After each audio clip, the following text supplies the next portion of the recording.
Hola a todos y a todas. En este sexto módulo vamos a ver la relación que existe entre los derechos humanos, las empresas y el activismo. El objetivo de este módulo es conocer cuál es el papel que desempeñan las personas defensoras de los derechos humanos y cómo su labor se entrelaza con el mundo empresarial. Primero conozcamos quiénes son estas personas que actúan por la defensa de los derechos humanos.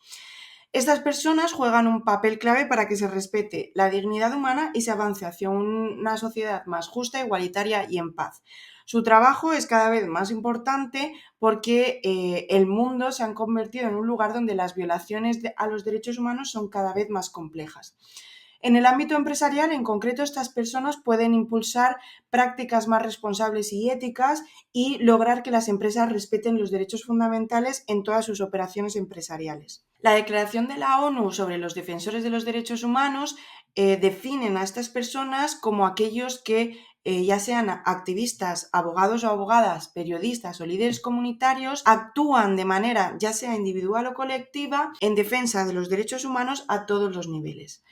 En el mundo empresarial, por ejemplo, estas personas se encargan de vigilar y denunciar prácticas que pueden dañar derechos laborales, derechos sociales o derechos ambientales. Además, también su trabajo está respaldado por los principios rectores sobre las empresas y los derechos humanos porque reconocen su trabajo dentro de lo que se llama la diligencia de vida empresarial. Estas personas trabajan en temas clave como la libertad de expresión, el derecho a un trabajo digno, la igualdad de género, la protección del medio ambiente y los derechos de los pueblos indígenas. Estas personas denuncian violaciones como el trabajo infantil o la explotación laboral y aunque su rol es fundamental, aún así muchas de estas personas son víctimas de amenazas y represalias por parte de ciertas corporaciones y esto nos evidencia que existe una necesidad urgente de protección y reconocimiento hacia estas personas. Bien, ahora veamos cuáles son los mecanismos que tienen las empresas para actuar en contra de estas personas defensoras de los derechos humanos.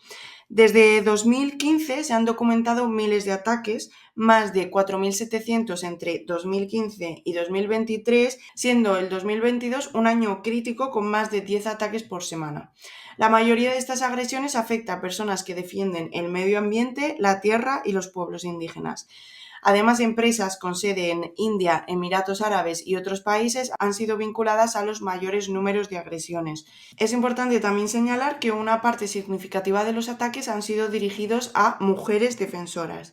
Esto representa una grave amenaza para la defensa de los derechos humanos en el contexto empresarial porque la represión puede tomar formas muy diversas, ya sea violencia física, persecución legal, vigilancia y campañas de desprestigio. La violencia física es una de las formas más extremas utilizadas para silenciar a estas personas. Muchas de ellas han sido agredidas, asesinadas o desaparecidas, especialmente en conflictos por minería, agricultura y proyectos de infraestructura.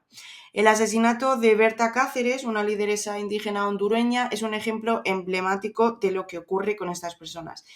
Berta fue asesinada por oponerse a un proyecto hidroeléctrico que afectaba a su comunidad. Y además también se han documentado que algunas empresas recurren a grupos de seguridad privada o incluso paramilitares para reprimir su activismo, actuando, por supuesto, con total impunidad.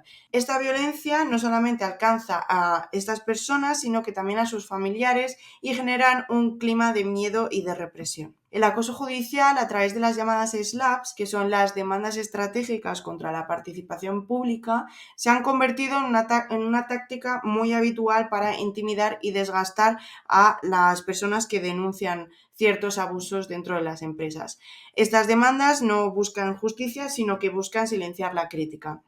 Se han documentado más de 430 SLAPs entre 2015 y 2023, principalmente en sectores como la minería, la agricultura o la tala. Un caso reciente es el de Greenpeace, que fue condenada a pagar un total de 660 millones de dólares por protestar contra un oleoducto en Estados Unidos.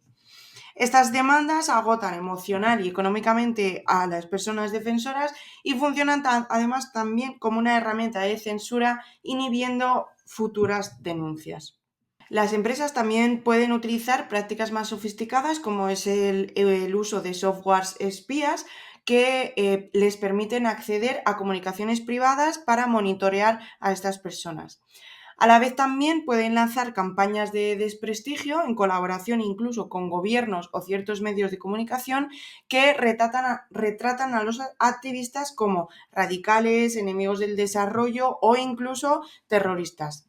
Un ejemplo destacado es la campaña del gobierno israelí contra la agencia de la ONU, UNRWA, donde se utilizaron anuncios pagados para desacreditarla y socavar su credibilidad ante la opinión pública, generando consecuencias graves para su personal, su reputación y sus operaciones. Ya hemos visto de qué manera las empresas pueden vulnerar los derechos de estas personas, pero veamos qué responsabilidad tienen las empresas frente a las personas defensoras de los derechos humanos. Las empresas, por supuesto, tienen una responsabilidad ética y legal de proteger a estas personas, porque esta responsabilidad está recogida en los principios rectores de la ONU sobre empresas y derechos humanos, porque establecen el deber empresarial de no contribuir directa ni indirectamente a ataques contra personas defensoras. Esto implica llevar a cabo procesos de diligencia debida, como vimos en módulos anteriores, evaluar impactos, consultar a comunidades afectadas y no colaborar con actores que violen derechos humanos. En contextos en conflicto, las empresas deben mapear los actores, comprender las causas del conflicto y evaluar cómo sus operaciones pueden influir en las tensiones sociales. Aún así, pese a que las empresas tienen esta responsabilidad, muchas empresas enfrentan dificultades para actuar de forma efectiva, porque, por ejemplo, operar en conflictos con alta corrupción o con una falta de Estado de Derecho limita la posibilidad de estas empresas para proteger los derechos humanos. Además, también la opacidad en ciertas cadenas de suministro, especialmente cuando hay una subcontratación, complica la detención de ciertos abusos.